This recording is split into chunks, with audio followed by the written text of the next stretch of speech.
तेजस्विनी जी, गुरुग्राम से। राधे राधे। राधा वल्लभ श्री हरिवंश महाराज जी, आपके चरणों में कोटि कोटि प्रणाम।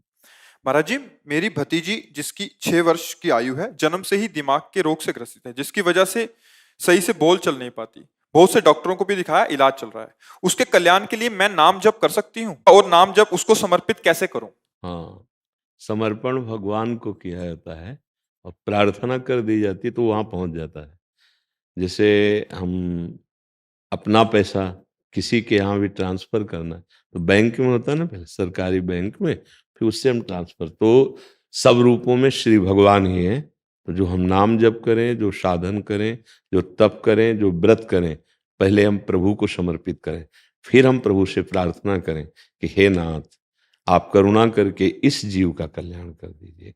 वो भजन, वो तप उसके मंगल के लिए हो जाएगा। प्रधानता प्रभु की रखे, क्योंकि सबके हृदय में प्रभु विराजमान है। कोई पूर्व का अशुभ कर्म इस रूप में आया है जीव को भुगताने के लिए, तो बहुत सौभाग्य उस जीव का ये हुआ कि उसके संबंधी ऐसे हुए कि जो उसको भजन बल देकर उसका कल्याण करना चाहते हैं। ये भगवान की विशेष कृपा हुई, जो ऐसे संबंधी मिले कि हम भजन करके उसका कल्याण कर दें। ये तो बड़े भाग्य से ऐसे संबंधी मिलते हैं। तो अगर आप नाम जप करेंगे, आप मानो व्रत रहेंगे और उसको उसका फल देंगे, तो वो निश्चित पहुंच जाएगा। पर प्रभु को देखे कि पहले प्रभु को अर्पित किया, वो वहां से पहुंच जाएगा। आपको जैसे पैसा पहुंचाना है किसी के पास, तो वो बैंक में जो है, पहले भारतीय बैंक में, अब हम उसे पहुंचा, तो वो सरकारी बैंक है, उससे आपका भी मंगल होगा और उसका भी मंगल हो जाएगा। तो जरूर करें, एक दूसरे के हित के लिए हमारा मनुष्य जन्म हुआ है। ये जो बड़े बड़े संत महात्मा है ना, पूरा जीवन साधन भजन, जो सत्य मार्ग पर चलते हैं, पूरा साधन भजन जीवन में जो किया है वो समाज को ही प्रदान करते हैं। सर्वे भवन्तु सुखिना, सर्वे सन्तु निरामया, इसीलिए उनको महात्मा कहते हैं। आत्मा तो सबकी है, लेकिन उनको महात्मा इसलिए कहा गया कि उन्होंने जीवन भर तप और साधना भजन जो किया, वो सबके मंगल के लिए लगा दिया, और सबके मंगल के लिए लगा दिया तो उनका परम मंगल अपने आप हो गया।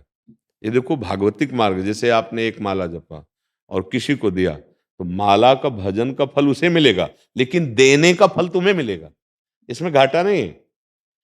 भजन किया और किसी को दे दिया, ये तो अपना भजन का फल उसको दिया, लेकिन ये जो क्रिया हुई भजन करके दूसरे का हित, इसका जो फल है वो भगवान की प्राप्ति है। इसमें घाटा नहीं कि हम भजन करके दूसरे को, हमारा कल्याण कैसे होगा, क्योंकि भजन करके दूसरे को दिया ना, तो उस क्रिया का भी फल है, उसका फल होगा भगवत प्रसन्नता। इस बात से भगवान रीझ जाएंगे कि ये दूसरों को सुख पहुंचाने वाला है, तन से, मन से, वचन से, तो हमारे को भगवदानंद की प्राप्ति होगी और उसका भी कल्याण हो जाएगा।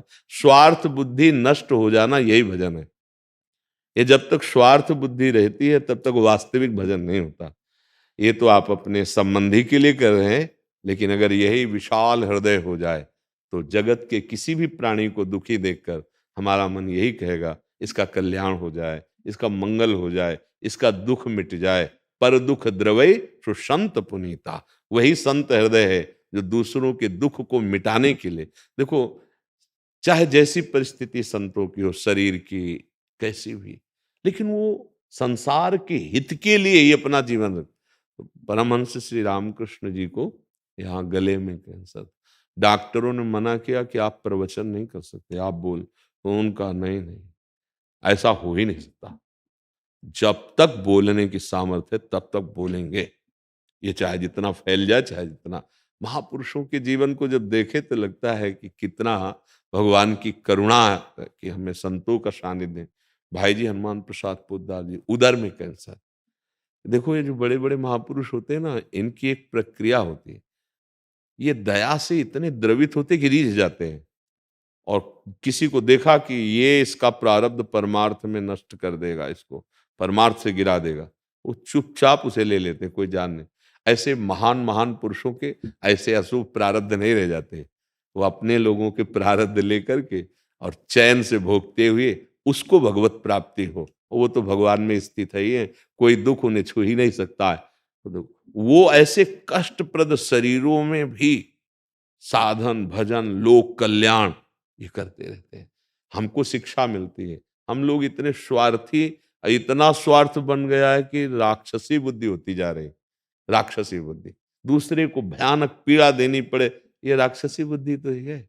पशु, पक्षी, मनुष्य सबके प्रति हमारा ये व्यवहार हो रहा है। जो आप समाचारों में सुनिए, आप लोक में देखिए, तो ये तो बड़ी मंगल बुद्धि कि हम भजन करके अपने संबंधी को, अपने प्रियजन को परम कल्याण, परम मंगल करना चाहें। अवश्य कीजिए, सबको करना चाहिए। जहाँ कहीं ऐसा लगे तो हम हाँ भगवान से प्रार्थना करके, नाम जप करके, उसके लिए उपवास रख के कि हम 5 एकादशी रहेंगे और उसका फल उसे दे देंगे। ये सब मंगल कार्य और ये सत्य है। नाम सत्य है, भगवान के लिए किया हुआ व्रत सत्य है, भगवान के लिए तीर्थयाटन सत्य है और उसका फल जब देंगे, तो उसके असत कर्म नष्ट होंगे और वो उस शरीर में भले बोल नहीं पाएगा, उस शरीर से भले नहीं वो सुन पाएगा, देख पाएगा, लेकिन उसका कल्याण हो जाएगा। अगर आगे शरीर भी मिला तो सर्वांग पुष्ट और भगवत भक्ति युक्त मिलेगा, क्योंकि आपका भजन गया उसके प्रति। नाम को सुना देना, नाम का जप करके उसको दे देना, ये हर जीव का मंगल कर देता है। इसीलिए कहा गया है, बड़े भाग पाइप सत्संगा, संतों का संग बड़े भाग से मिलता है। क्या हुआ? ऐसा कौन सी बात है संतों में? क्योंकि वो भजन करते हैं, उनका भजन स्वाभाविक। जैसे आप प्रणाम किए, हाथ जोड़े, आपके हृदय में एक आनंद है, आज तो मुझे संत समागम मिला, एकदम अंदर आनंदित हो रहे हैं, तो उनका भजन वो आपके अंदर जाता है।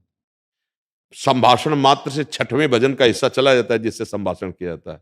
जो प्रणाम कर रहा है, नमस्कार कर रहा है, साष्टांग लौट गए, पंचांग प्रणाम कर, फिर ही नहीं है, उनका भजन आपके पास जा रहा है। वो आपको देख रहे हैं, आपको उपदेश कर रहे हैं, उनका उनकी पवित्रता, उनका तप, उनका भजन, नहीं तो आप कैसे उठते? बोले सत्संग सुना मात्र सारे हमने गंदे आदत छोड़ दी। ये पावर कहाँ से मिला? ये सुनने मात्र से नहीं मिला है, उसमें उनका भजन, उनका बल आया आपके अंदर, तो आप उन विकारों को जो कभी सोच नहीं सकते थे कि मैं छोड़ पाऊंगा, ऐसे छोड़ दिया। तो ये संत जनों का जैसे जीवन, वैसे ही संत केवल वेश को नहीं कहते, उद्देश्य को कहते हैं। अगर वो आपके अंदर उद्देश्य हो जाए तो आप संत हो गए। पैंट शर्ट में, धोती कुर्ता में आप संत हैं। और अगर उद्देश्य खराब हो जाए तो इस भेष में भी राक्षस हो सकता है, नहीं हो सकता? काल नेमी हनुमान जी को रोकने के लिए भेष धारण किया था ना, राक्षस ही तो था। तो अगर हमारा उद्देश्य सही नहीं है तो ये भेष साधुता का स्वरूप नहीं रहेगा। साधुता अंदर की स्थिति होती है। वेश है, साधुता है तो जय जय। अगर वेश है, साधुता नहीं तो कुछ नहीं। आपका वेश गृहस्थ का है, साधुता है, आप महात्मा हैं, आप साधु हैं। ये तो बहुत अच्छी बात है, सबको करना चाहिए। जी।